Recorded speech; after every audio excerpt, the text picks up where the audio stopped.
Hey, what's up everybody? I want to take a few minutes today and give you a quick tour of my home gym. This is Home Gym 3.0.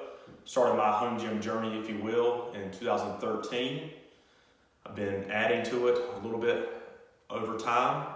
Kind of thought I was done in January of 2020, and then COVID hit, and I was very happy to have a home gym at that point and not feel the need to, try to rush out and find equipment.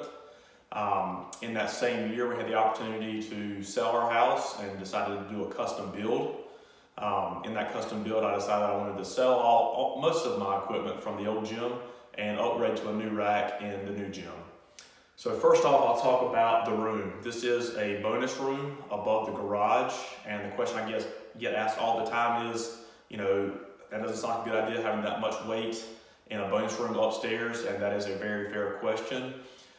Because this was a custom build, we were actually able to work with the builder and have the engineered I-beams that were normally spaced 16 inches on center, spaced 12 inches on center. So that adds a lot of structural integrity to the room. I've actually always had my home gym in an upstairs room, whether it was when my first gym was on the second floor and my previous gym was on the third floor. So I've kind of been studying, having conversations, reading a lot about how to, maximize your space safely in an upstairs gym. So with that in mind, everything was strategically placed and laid out so that I don't have any concern about the integrity of the room. My concern was never going through the floor, into the garage, but mainly worrying about sagging, things like that might impact windows being opened properly and things like that. And the way that we built this room and the way that I have laid out the gym, I don't have any concerns about that. So with that in mind, we'll go ahead and jump into the tour. So first off, talk about the centerpiece of any home gym. That's going to be the power rack. You can see here I have the Rogue RM6 in bright green. With this RM6, I actually went with what a lot of folks refer to as an RM5. And what that includes is a 30-inch front depth rather than the standard 43-inch. Still get the 24-inch extension as well as the storage posts. I also opted for 6-inch storage posts rather than the standard 12-inch storage posts. You can see in the space where I have the rack placed, fits nicely between the windows. I added a front top cross beam. I've also got a top beam on the back. You'll see there's no pull-up bar. I'll talk more about that in a few minutes. Rogue was really great at accommodating my requests regarding adding the 30-inch cross members for the front instead of the 43, as well as swapping out the pull-up bar for an extra top beam, which saved me a little bit of money. You can see I've got the surplus strength universal pulley system, high and low. Just got that in a couple of weeks ago and I absolutely love it. Very, very smooth, takes up minimal space, does exactly what I need it to do for my setup. It's also very, very sleek, very well built, very, very nice piece of equipment.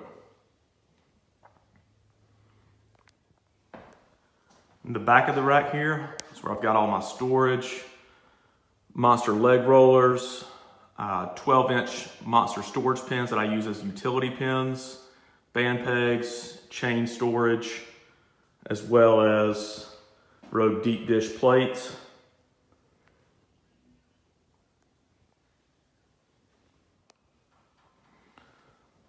I also have the Rogue Monster bench prop, went with the safety straps, as well as the pin and pipe safeties. I added the pin and pipe safeties because I have a pin and pipe safety pivot from Black Widow training gear, which I like to utilize in some landmine type movements, but actually up on the rack.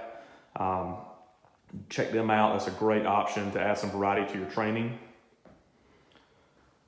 Also have the Rogue landmine. Go Strong roller J-cups. Love these. Very, very nice. Very expensive, but in my opinion, completely worth the cost for what you're getting. I did go with the standard J-cups as the J-cups that came with the rack.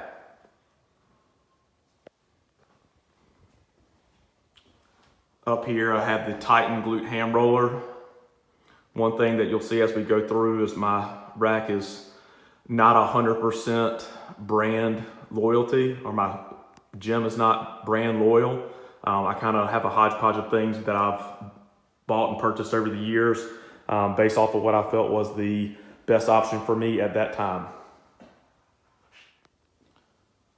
For my flat bench, I have the Rep FB4000. Purchased this, I don't know, 3 or 4 years ago maybe. In my old gym was a little bit more space constraints, and so the shorter bench was actually perfect for what I needed. And it's a good quality bench. I believe it's about 16 inches high, which is perfect. And for what I plan to bench, it's plenty strong. Adjustable dumbbells. I have the PowerBlock Classic 50 Plus with the 20-pound expansion kit. They actually don't make these anymore. These PowerBlocks were actually the first purchase that I made for my home gym in 2013. I started out with these PowerBlocks and an adjustable bench from Dick's Sporting Goods, the fitness gear bench. These have done everything I've needed them to do for the last 9 years.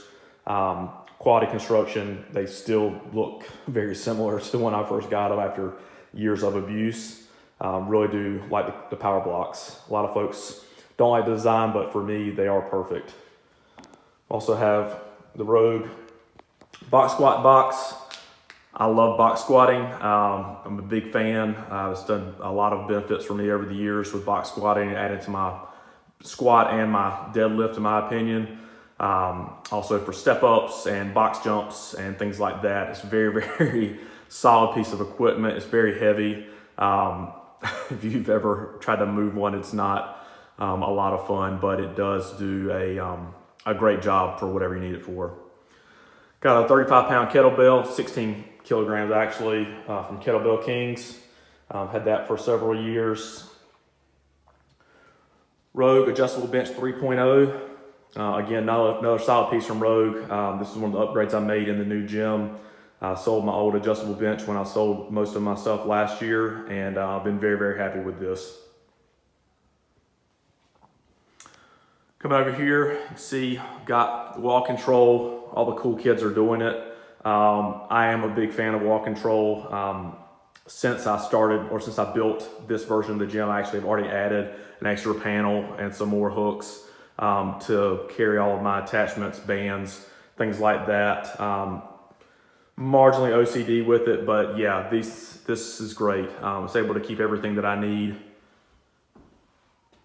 nice and organized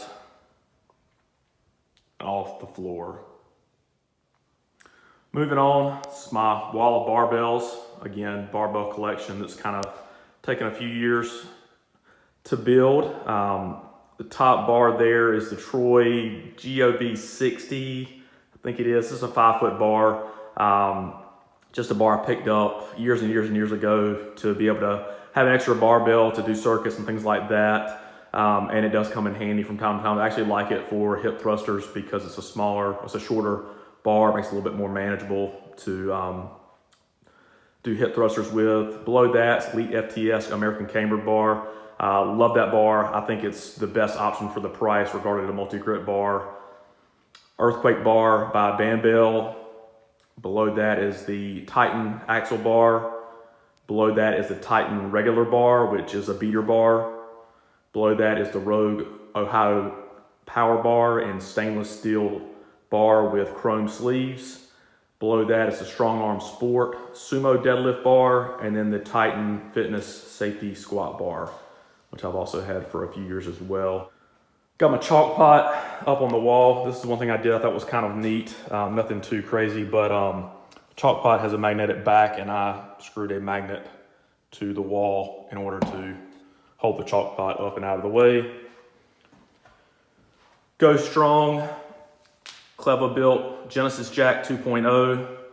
I think they had 21 or 22 left when I ordered that, and it looks really, really cool, and also is very, very functional. It's very nice. I've had a couple of different versions of deadlift jacks and this is by far my favorite. It's my custom DIY deadlift platform. You can see, I haven't talked about flooring yet, but you can see the top rubber mat of the deadlift platform matches the flooring, which looks pretty cool. The green trim, I actually took a 24-inch cross member from the Rogue RN6 to Sherwin-Williams and had them color match the color of the rack to get a custom color paint. And then I used 1x3 trim, painted it, and put it around the platform. There's 2 sheets of 3/4 inch plywood below the 1/2 inch sheet of rubber flooring. And does exactly what I need to do. I think it looks really, really cool. Kind of take a step back there and see how it matches the rack. Gives a nice aesthetic to the gym. It's one of the things I was going for in this version. Last bar is kind of a no-name trap bar I bought for $100, I don't know, 3 or 4 years ago. Again, nothing fancy, does what I needed to do. This corner of the gym is kind of the, the conditioning corner, if you will. I've got a Rep sandbag, the Inertia Wave, Rogue Echo Bike, rings, ab straps, and the Rogue Jammer pull-up bar. That's one reason why I did not add a pull-up bar to my rack. There was about a year between selling our old home and finishing construction on our new home. During that time, we were living with my in-laws, and I purchased the Jammer bar in my temp setup so that I can still do pull-ups. And so I just moved that into the new gym and did not add a pull-up bar to the rack. So we'll talk about flooring for a second. I got these 8mm rubber sport tiles from American Floor Mats. They look great, they're solid, they're very functional. For this space that I have, if I could go back and do it again, I would do the rolled 4-foot sections, just because I think it'd be a little bit easier to get down. One thing that you know if you've ever built or bought a house is that no wall is 100% straight. So trying to get this flooring wall to wall, edge to edge was a task, I'll just say that. And again, I'm very, very happy with how it came out. But that is one thing that I would do differently, is I would actually go with the rolled rubber strips, the 4-foot strips, versus the tiles, just because I think it'd be a little bit easier to put down. But when it's all said and done, functionally, aesthetically, this looks really, really good. And I'm very, very happy with how that turned out. And that's my home gym tour. I know it was a very quick run through. If you have any more questions, definitely drop them in the comments below. If you want to give me a follow on Instagram, I'll drop my Instagram username in the description box. But otherwise, I hope everybody has a great day. Thanks for watching.